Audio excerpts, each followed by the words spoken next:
contaba María Antonia que ha pasado por muchos pueblos de la provincia y eso habrá supuesto también estar en diferentes escuelas, ¿no? ¿Qué recuerdos tiene de escuela y qué tal era como estudiante María Antonia cuando era más jovencita? Bueno, pues mira, mi primer recuerdo de la escuela, además que me llevaba mi abuelo. Mi padre es hijo único y mi abuela murió muy joven, cuando mi padre tenía 14 años, y mi abuelo siempre ha vivido con nosotros, hasta que se murió con 84 años. Y me llevaba al colegio y la primera escuela que yo recuerdo, con 5 años, es en Mondéjar. Ahora, si nos ve alguien que sea de Mondéjar o alguien que conozca el pueblo, es el centro social que hay a la entrada, al lado de la gasolinera, que pone fuera niños, niñas, porque eran los colegios que había entonces. Y esa es quizás de las primeras cosas que yo recuerdo ligadas al colegio, porque mi abuelo me llevaba, me traía y era el que me repasaba el parvulito, las letras, etcétera. Pero luego lo que más recuerdo es ya una última etapa ahí de los 8 a los 10 años, que estuve en Cogolludo y me acuerdo perfectamente de los dos maestros que teníamos, que vivían allí en las casas de los maestros, don José y doña Angelita, que eran valencianos, y que hacían unas especiales tareas. Fíjate que nos llevaban a su casa a enseñarnos cómo se ponían los cubiertos, cómo se utilizaban para comer. La verdad es que era una forma de realizar la docencia muy especial. Y yo entonces incluso era mejor estudiante que lo fui luego, porque en esos años convencieron a mis padres. La verdad es que nunca he hecho falta mucho empeño para convencerles en esa materia, porque en mi casa mis padres siempre han pensado que la educación era el mejor legado para un hijo, ¿no? Pero le convencieron de que me tenía que presentar a lo que se llamaba entonces examen de ingreso o algo así, para poder acceder a una beca, que fue lo que hice, estando en Cogolludo, y por eso esa etapa terminó ya cuando empecé a hacer primero de bachillerato en las Adoratrices, aquí en Guadalajara.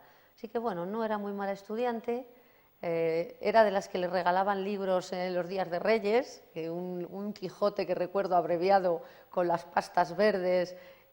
Bueno, era de ese tipo de niñas a las que regalaban libros y yo los devoraba. Y la verdad es que los recuerdos de las escuelas rurales, mira, allí en Cogolludo recuerdo perfectamente aquella leche que decían que venía de los americanos, aquella leche en polvo, ir por las mañanas, y quien me oiga va a pensar que he vivido en la edad de Atapuerca, pero vamos, estoy hablando del año 69.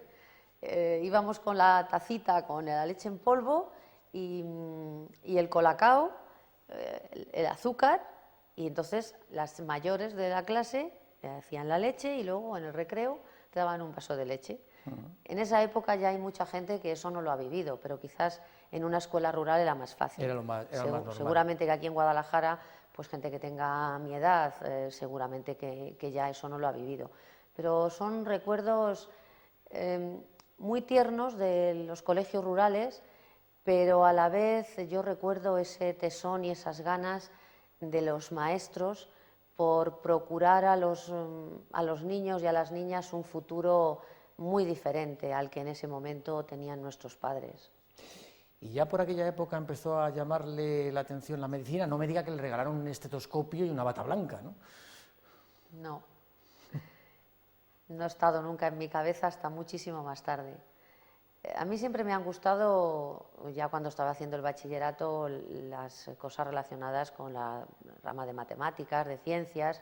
Eso es así, ¿no? Las letras no me atraían tanto.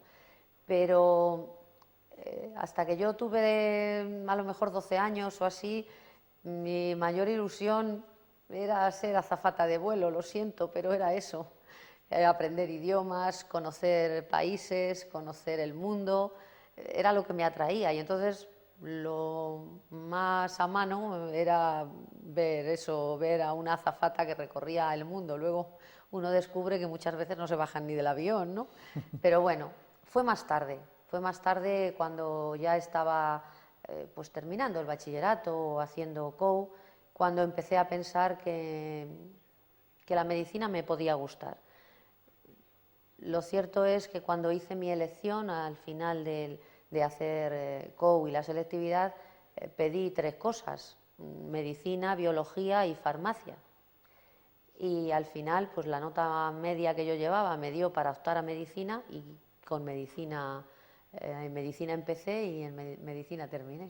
Y se puso a estudiar en la Universidad de Alcalá de Henares, que si no recuerdo mal, en aquella época los edificios que tenía la Facultad de Alcalá de Henares contaban con una facultad en cada planta, ¿no? Era como se empezó a desarrollar.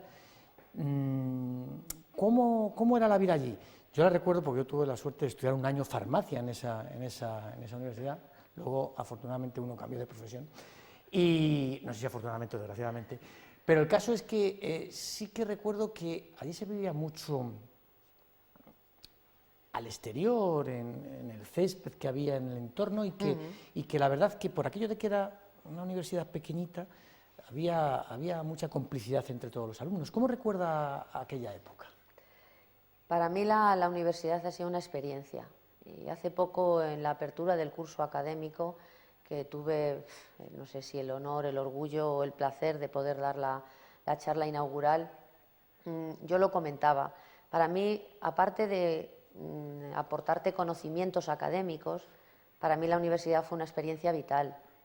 Yo siempre he vivido en Junquera, más allá de ese tiempo que he vivido en pueblos por el trabajo de mi padre, y entonces mi entorno no era excesivamente grande, pero además 7 años interna en un colegio de monjas, solo chicas en las aulas, bueno, una serie de condiciones que cuando llegas a la universidad te encuentras en un entorno completamente abierto, en el que además, lógicamente, tus padres también pierden un poco el control del día a día, porque tú marchas por la mañana, yo tenía prácticas por la mañana, clases por la tarde, y entonces la facultad para mí fue una experiencia vital. O sea, además, la Universidad de Alcalá era todavía tan pequeña, yo pertenezco a la 5ª promoción de medicina, teníamos la estructura del aulario entonces era como una U, en el medio había unos jardines y allí pasábamos media vida, entre los jardines, el bar y las aulas.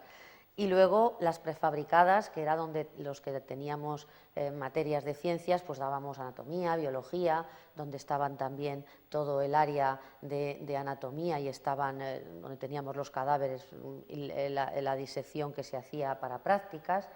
Y bueno, la verdad es que yo lo recuerdo como unos años preciosos de convivencia con la gente, compañeros a los que luego he ido viendo a lo largo de los años, muchos que marcharon a otras universidades, pero bueno, Alcalá ha sido una universidad en sus inicios muy acogedora por su tamaño y eso se notaba en las aulas.